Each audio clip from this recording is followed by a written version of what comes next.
গুরু পূর্ণিমা উপলক্ষে আগরতলা মুক্তধারা অডিটোরিয়ামে পশ্চিম ত্রিপুরা জেলাভিত্তিক গুরু পূর্ণিমা উৎসব উদযাপন অনুষ্ঠানের আয়োজন করা হয়। অনুষ্ঠানে উপস্থিত ছিলেন পশ্চিম ত্রিপুরা জেলা সভাধিপতি বিশ্বজিৎ শীল সহ বিশিষ্ট অতিথিবৃন্দ। গুরু পূর্ণিমা উপলক্ষে পশ্চিম ত্রিপুরা জেলাভিত্তিক গুরু পূর্ণিমা উৎসব উদযাপন অনুষ্ঠান অনুষ্ঠিত হয় আগরতলা মুক্তধারা অডিটোরিয়ামে।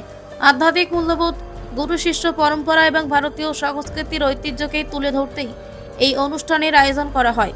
অনুষ্ঠানে প্রধান অতিথি হিসেবে উপস্থিত ছিলেন পশ্চিম ত্রিপুরা জেলা সভাধিপতি বিশ্বজিৎ শীল।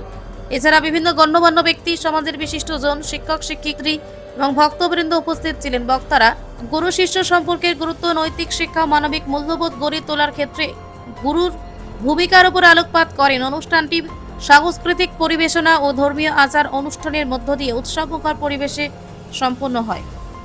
গত 29 তারিখে আমাদের গুরু পূর্ণিমা তিথি গেছে।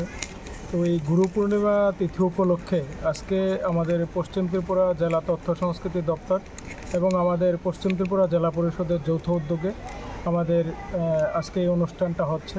তো সেখানে আমাদের বিভিন্ন বিষয়ে যারা আমাদের পদ্মশ্রী, সেখানে আমাদের নরেশচন্দ্র দেববর্মা, আমাদের দ্রোণাচার্য, আমাদের ইস্কন মঠের যিনি আছেন প্রভু, আমাদের জগন্নাথ মন্দিরের যিনি আছেন, তাদেরকে নিয়ে এবং আমাদের ছোট ছোট ছাত্রছাত্রী যারা আছে, আমাদের অভিভাবক যারা আছে, তাদেরকে নিয়ে আমাদের এই মুক্তধারা অডিটোরিয়ামে গুরু পূর্ণিমা উৎসব উপলক্ষে আজকে আমরা অনুষ্ঠানটি করছি।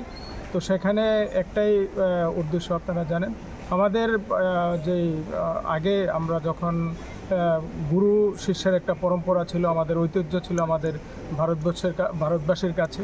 তো সেই ঐতিহ্য যাতে আমরা ধরে রাখতে পারি, আমাদের ছেলে মেয়ে যারা আছে তারা যাতে গুরুজন যারা আছে, বিশেষ করে মা বাবা, শিক্ষক শিক্ষিকা বা যাদের কাছ থেকেই আমাদের ছেলে মেয়েরা বা আমরা কিছু শিখি, তাদেরকে যাতে আমরা গুরুরূপে সম্মান করি, আমরা যাতে তাদেরকে শ্রদ্ধা করি, যাতে আমাদের আগের যে পরম্পরা যেটা ছিল সেটাকে যাতে আমরা ধরে রাখতে পারি, ধরে রেখে আমাদের এই সমাজ, আমাদের এই রাজ্য, আমাদের এই জেলাকে যাতে এগিয়ে নিয়ে যেতে পারি, তার জন্য সেখানে আমরা চেষ্টা করছি।